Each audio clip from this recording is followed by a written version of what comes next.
Hello, hello, bonjour et surtout bonne année parce qu'en fait il s'agit de la première vidéo de Succès Made in Femme. Alors je vous souhaite le meilleur et surtout d'optimiser votre productivité, d'améliorer votre gestion du stress et tout ça en utilisant des systèmes que vous allez trouver sur la plateforme. Donc aujourd'hui nous allons parler de la sieste et surtout de comment vous pouvez utiliser la sieste pour non seulement améliorer votre productivité, mais aussi améliorer votre rentabilité financière. Ah, jingle!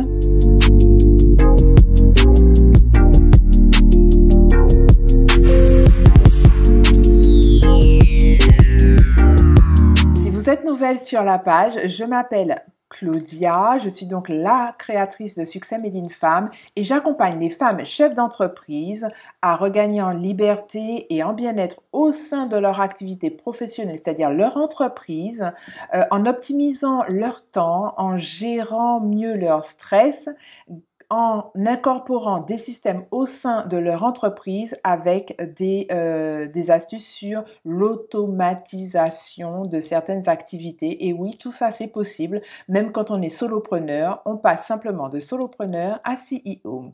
Donc, aujourd'hui, comme je vous l'ai dit, la sieste a beaucoup d'effets. Mais malheureusement, la sieste, on y attache encore beaucoup de mythes négatifs, à savoir le fait de l'attacher encore à l'enfance, réservée aux enfants de 0 jusqu'à 10 ans, ou encore aux personnes, on y associe les personnes qui sont fainéantes, qui aiment procrastiner, qui manquent de motivation, en fait, tout ce qu'il y a de plus négatif. Or, des études prouvent que la sieste a un impact hyper positif et particulièrement chez les dirigeants. Alors, la sieste a un effet particulièrement positif sur les dirigeants qui sont très sollicités intellectuellement, physiquement et émotionnellement, et la sieste a des effets qu'il ne faut vraiment pas négliger. Donc, nous allons voir un petit peu les effets de la sieste et surtout comment vous pouvez faire en sorte d'inclure la sieste comme atout productivité de manière quotidienne.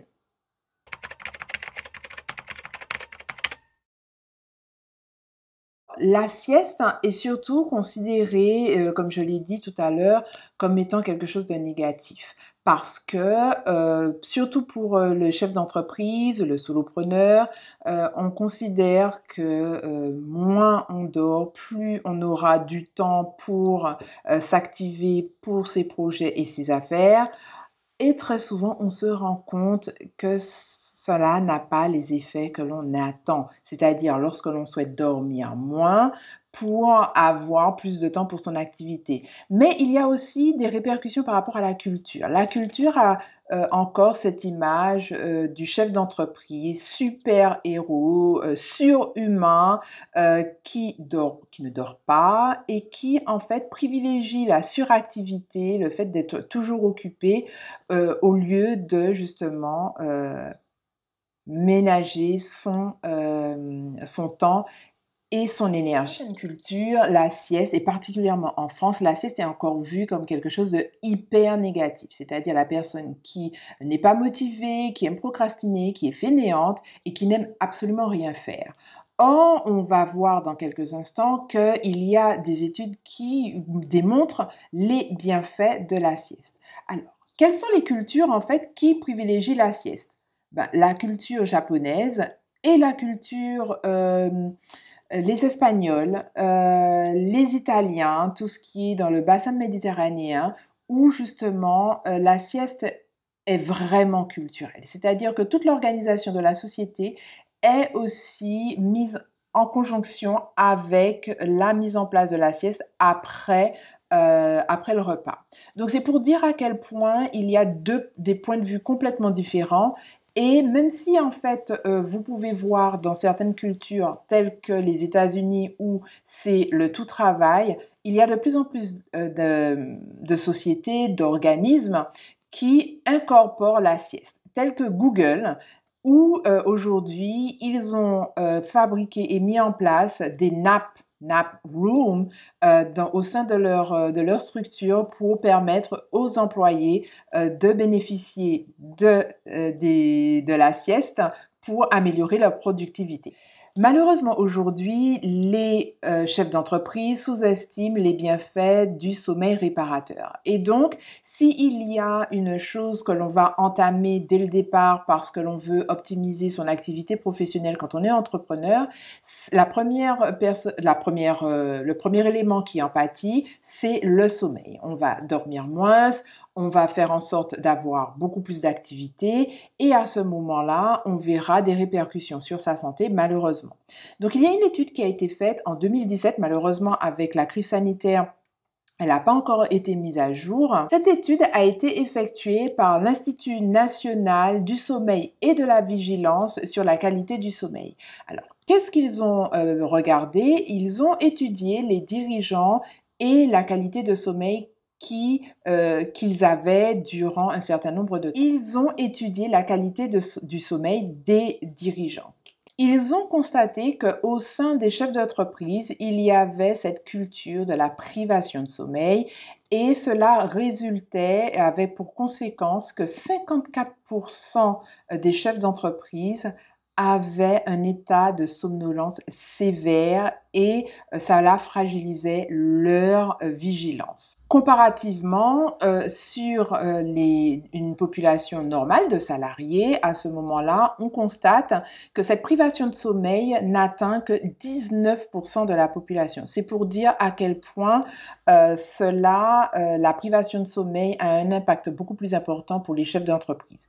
Les chefs d'entreprise sont très sollicités de manière intellectuelle et donc cette privation de sommeil peut avoir des répercussions fulgurantes, notamment sur la qualité de prise de décision et donc en fait sur la longévité et sur l'efficacité que peut avoir l'entreprise.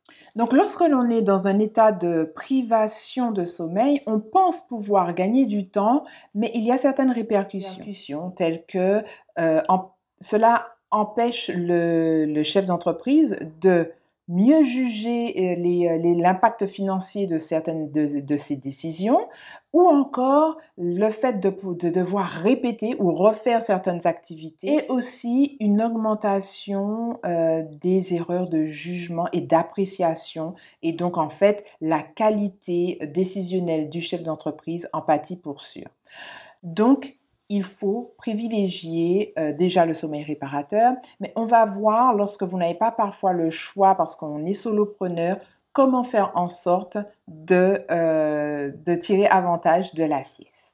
Maintenant, nous allons voir les bénéfices d'une bonne sieste et enfin, nous allons terminer par comment faire une sieste de manière effective. Alors, la sieste a une répercussion importante, comme je l'ai dit tout à l'heure, sur la vigilance entrepreneuriale, c'est-à-dire sur la qualité des décisions que vous prendrez en tant que chef d'entreprise et aussi sur la performance et en fait, non pas sur la durée de la productivité, mais sur la qualité des tâches que vous pourrez accomplir sur une courte période de temps. Et c'est ce qu'il faut retenir, c'est qu'au lieu de regarder sur la durée de travail que vous allez effectuer, c'est sur le temps que vous aurez, quelle que soit la durée, mais surtout la plus petite qui soit, que vous puissiez optimiser ce temps pour effectuer le maximum de tâches que vous pouvez, mais surtout les tâches les plus importantes qui auront un impact financier sur votre activité professionnelle. La sieste a beaucoup de répercussions positives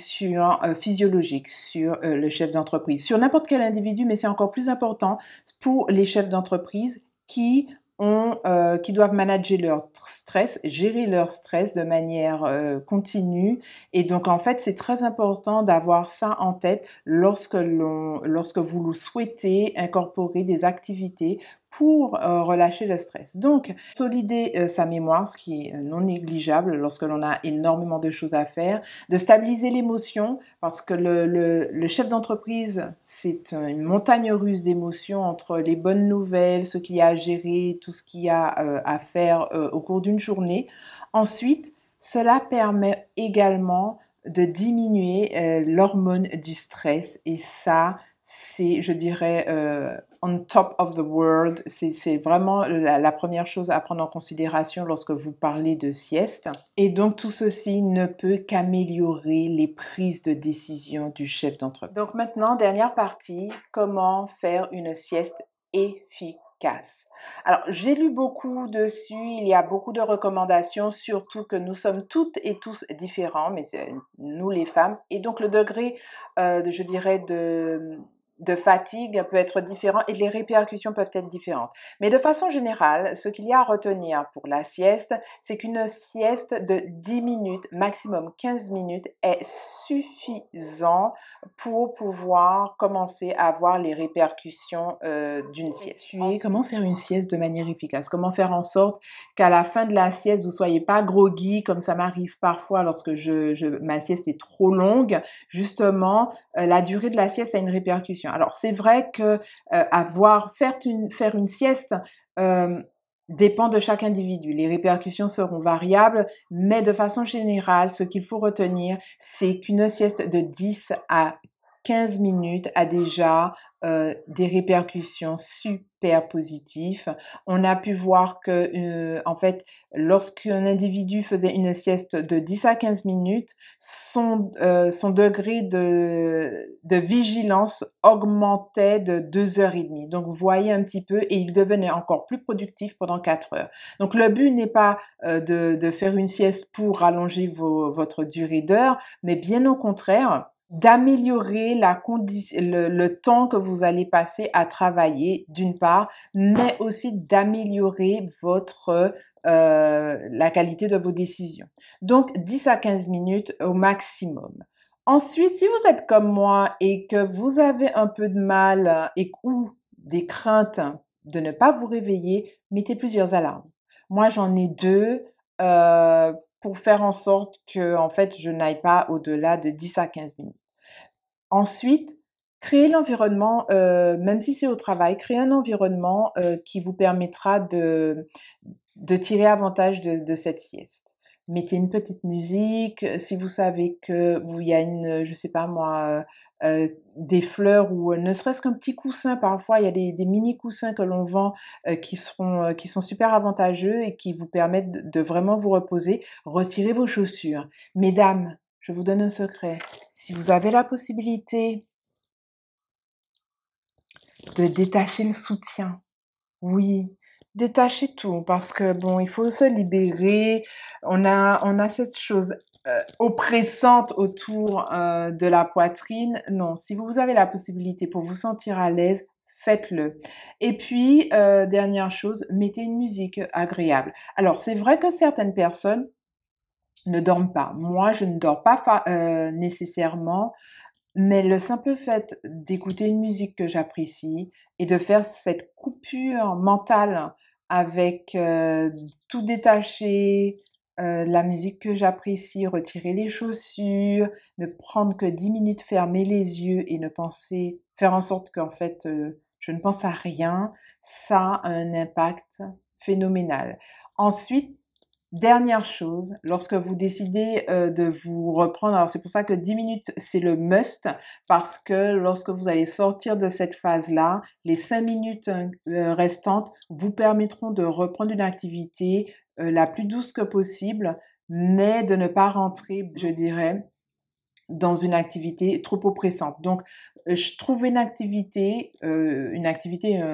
tâche que vous avez à reprendre. Parfois, c'est juste checker vos mails, vous permettra de reprendre au fur et à mesure cette activité. Mais surtout, écoutez votre corps. Lorsque vous sentez que vous piquez du nez, prenez ces 10 minutes et vous allez voir à la fin que cela aura les effets positifs dont vous avez besoin pour être optimum dans le cadre de votre activité professionnelle.